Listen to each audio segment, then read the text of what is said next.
I arrived at the Cascade Research Station on a Thursday that felt like the end of everything. The scandal had stripped my name from every paper, every journal, every conversation that mattered in the scientific community I'd devoted 20 years to building. My daughter's funeral was 6 months behind me, but grief doesn't respect calendars, and the rain-soaked forests of the Pacific Northwest seemed like the only place left where I could disappear without questions. The station sat 3 hours beyond the last paved road, a cluster of weather-beaten structures clinging to the edge of old-growth wilderness that stretched endlessly into mist and shadow. I'd requested the most remote posting available, somewhere I could bury myself in data and silence, tracking the migration patterns of wolves and cougars through camera traps and radio collars. The solitude felt like absolution, or maybe just another form of punishment I'd learned to crave. That first night I stood on the porch watching darkness consume the tree line, and something watched back. I felt it before I understood it, that ancient pressure of being observed by something patient and impossibly still. The forest held its breath, and so did I, my hands trembling around a coffee cup that had gone cold without my noticing. I told myself it was exhaustion, grief, the weight of running from everything I'd destroyed. But deep in that primal part of the brain where instinct still whispers, I knew I hadn't come here to escape. I'd been called to remember something humanity had spent millennia trying to forget.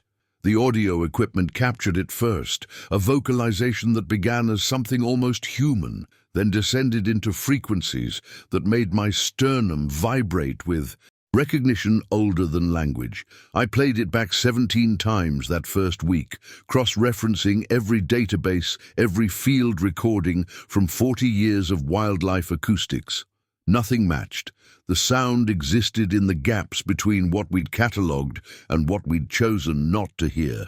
The tracks appeared on the 6th morning, pressed deep into the mud where I'd walked the previous evening in boots that left predictable treads. These were different, bipedal impressions nearly 18 inches long, showing dermal ridges and a flexibility that suggested intelligence in how weight transferred through the stride. I photographed them with shaking hands, measuring, documenting my scientific training, warring with the primitive dread crawling up my spine as I realized something had followed my exact path, retracing my steps in the darkness. Each night they circled closer, a tightening spiral of evidence I couldn't rationalize away. I found saplings twisted into structures that defied wind patterns, arranged with geometric precision, that spoke of intention, of meaning. My sleep fractured into fragments haunted by that vocalization, by the certainty that whatever walked these woods wasn't simply observing my presence, it was studying me with the same clinical attention I'd once brought to creatures I'd presumed were lesser.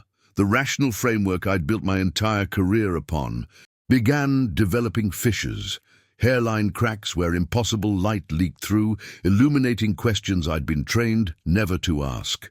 Samuel Crow arrived without announcement, his truck rattling up the logging road on a morning when mist clung to the cedars like something breathing. He carried no clipboard, no camera, just a leather satchel worn, soft with decades, and eyes that measured me with uncomfortable precision.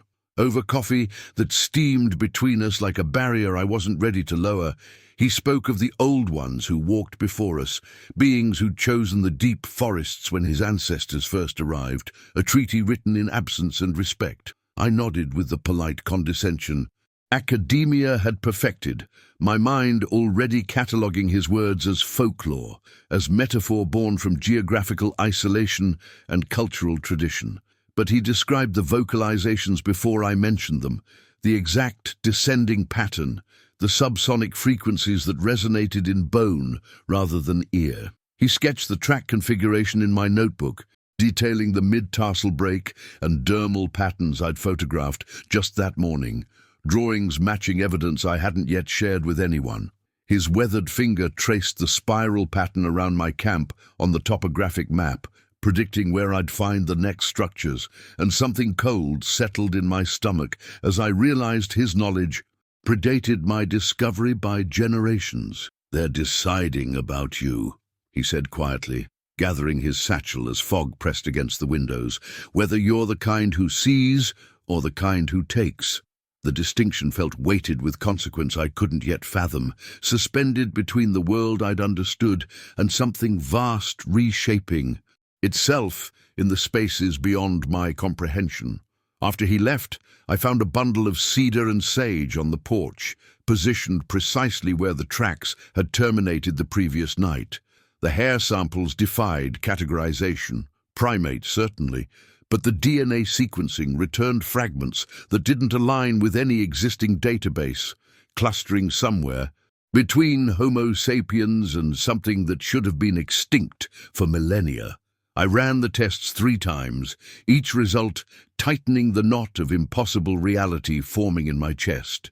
The microscopy revealed medullary patterns suggesting cold weather adaptation beyond modern human capability, while the cuticle scales showed characteristics present in no known great ape.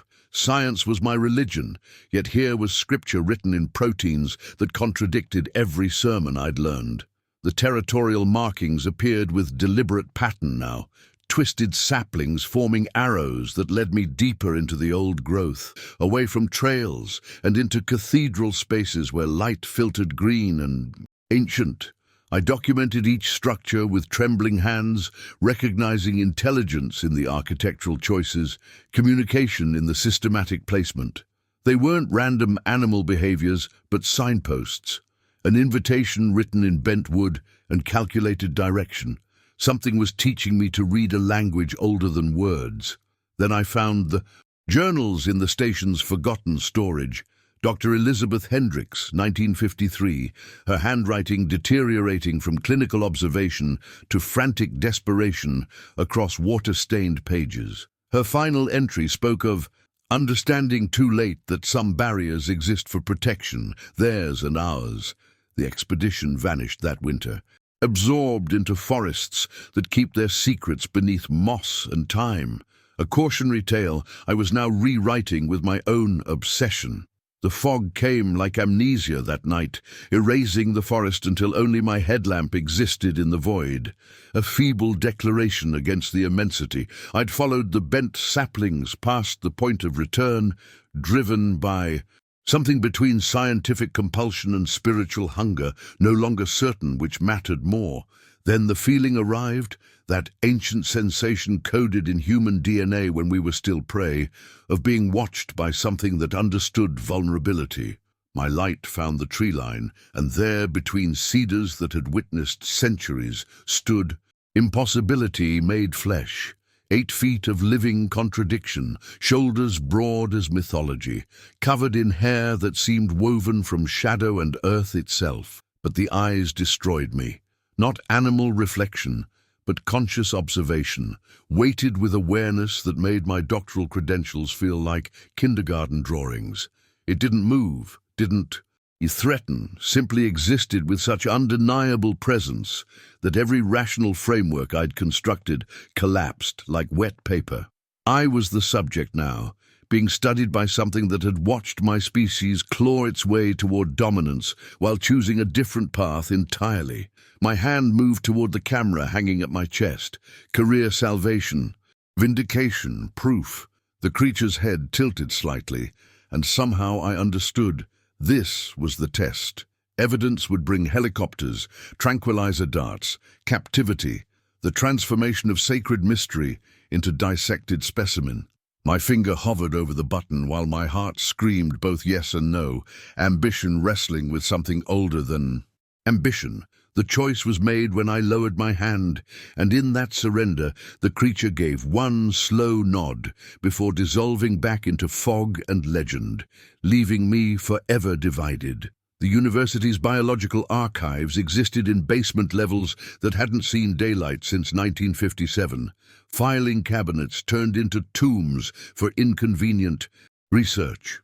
I broke protocols I once defended, searching with the fever of the converted, until I found Dr. Margaret Henshaw's confiscated work, pages stamped discontinued in red ink that looked like dried blood. Her morphological analysis traced skeletal structures that didn't fit the human family tree, dental patterns suggesting a hominid, divergence occurring between 200,000 and 300,000 years ago, a lineage that evolved beside us but toward entirely different values.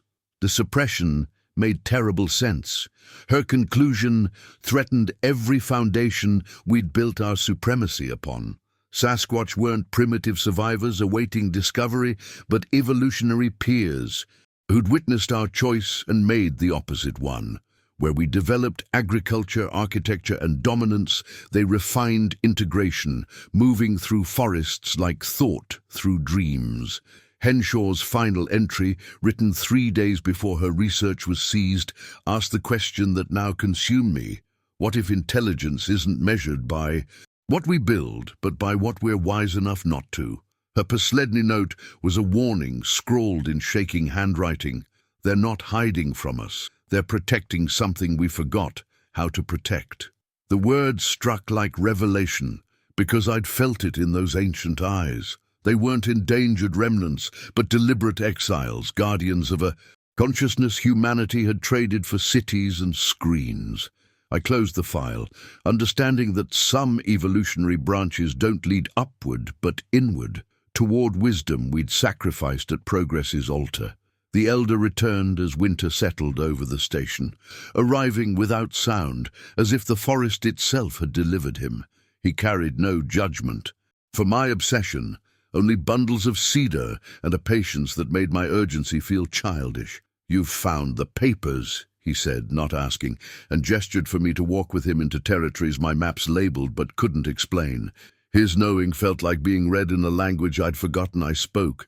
We climbed to a ridge where ancient trees formed. A cathedral my equipment had never detected, and he spoke of the memory keepers, beings who carried the Earth's consciousness in their bones, who chose to become living bridges between what was and what could be. When your people decided to take instead of receive, to conquer instead of belong, the old ones walked backward into the forest, he said, touching bark like skin. They didn't reject intelligence. They rejected the sickness that makes intelligence cruel. His words landed like stones in dark water. They remember what we were before we forgot ourselves, he continued, eyes holding depths that made my doctorate feel like kindergarten. They hold the memory of humanity's first choice, when we stood at the crossroads and could have walked their path instead. The weight of ancestral grief pressed against my chest. Not his grief, but ours, the species that chose power over wisdom. He turned to face me fully, and I saw tears tracking his weathered face. They're not watching us because we're dangerous. They're watching because they still hope we'll remember. The storm arrived 3 nights later with a violence that felt intentional, rain hammering the station like fists demanding entry. Through the deluge I saw it, taller than memory allowed, standing at the clearing's edge, where my floodlights died into darkness. My body moved without permission, stepping into the downpour as lightning painted the world in silver snapshots. Each flash revealing it had come closer, impossibly vast and patient. We stood 10 feet apart when the distance finally stopped collapsing, and I understood why all my equipment had failed. This wasn't meant to be captured, only witnessed. Its eyes held geological time, and when it tilted its head, I felt something crack open in my skull like an egg. The visions arrived not as images, but as memories I'd never lived. Humanity at the fork, one path leading to cities and conquest, the other to communion and voluntary smallness. I saw what we'd surrendered, felt the severing like phantom limb pain for abilities we'd amputated. The choice to dominate rather than listen, to extract rather than reciprocate, to forget we were the earth thinking about itself. It showed me their path, not primitive but complete, carrying humanity's original instructions in bodies that became forests unto themselves. When the connection released me, I was on my knees in mud, weeping for a loss. Older than civilization, it remained motionless as I understood its purpose, not to hide from us, but to preserve what we'd been before we became this. The rain continued falling as it stepped backward into darkness, leaving me holding the weight of our species' abandoned childhood. The morning came too bright, too ordinary, while my laptop glowed. With 6 months of data that could rewrite textbooks and destroy sanctuaries in a single publication cycle, my fingers hovered over keys that could make my career posthumously legendary, vindicate every humiliation I'd endured, prove I wasn't the failure they'd painted me as. But those eyes haunted the screen's reflection, asking nothing, judging nothing, simply holding space for me to choose what kind of animal I wanted to remain. I thought of camera crews trampling the moss where it had stood, trophy hunters with thermal scopes, universities dissecting hair samples to patent the gaps in our evolutionary narrative. The evidence spread across my desk represented humanity's oldest addiction, the compulsion to make mystery kneel before methodology, to transform the sacred into the known, and therefore conquered. My hand moved toward the delete key, then hesitated at the cliff edge of professional suicide. The elder's words returned like smoke through cracks.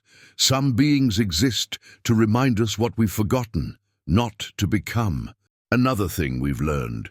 I understood finally that knowledge could be a form of violence, that some truths diminish by being proven, and that science itself could be a weapon dressed in the language of illumination. This wasn't discovery. It was desecration waiting to happen. I selected everything: audio files, DNA sequences, photographs that would never quite focus, journals documenting my unraveling into understanding. My finger pressed delete, then again on the confirmation, watching 6 months erase themselves into the mercy of silence, choosing for once in humanity's long history to leave something unmeasured and therefore whole. The research station's keys felt weightless as I left them on the desk beside equipment I'd once believed could quantify wonder. Walking down the mountain trail one final time, I carried nothing but degraded memory cards I'd personally corrupted and a certainty that would never translate to curriculum vitae or peer review. The fog moved between trees like breath, and I understood I was leaving. Behind more than a failed expedition, I was abandoning the arrogance that consciousness could be hierarchical, that intelligence required our specific flavor of tool-making and environmental devastation. In the city, I'd returned to ridicule and professional extinction, another cautionary tale about scientists who crack under isolation's pressure.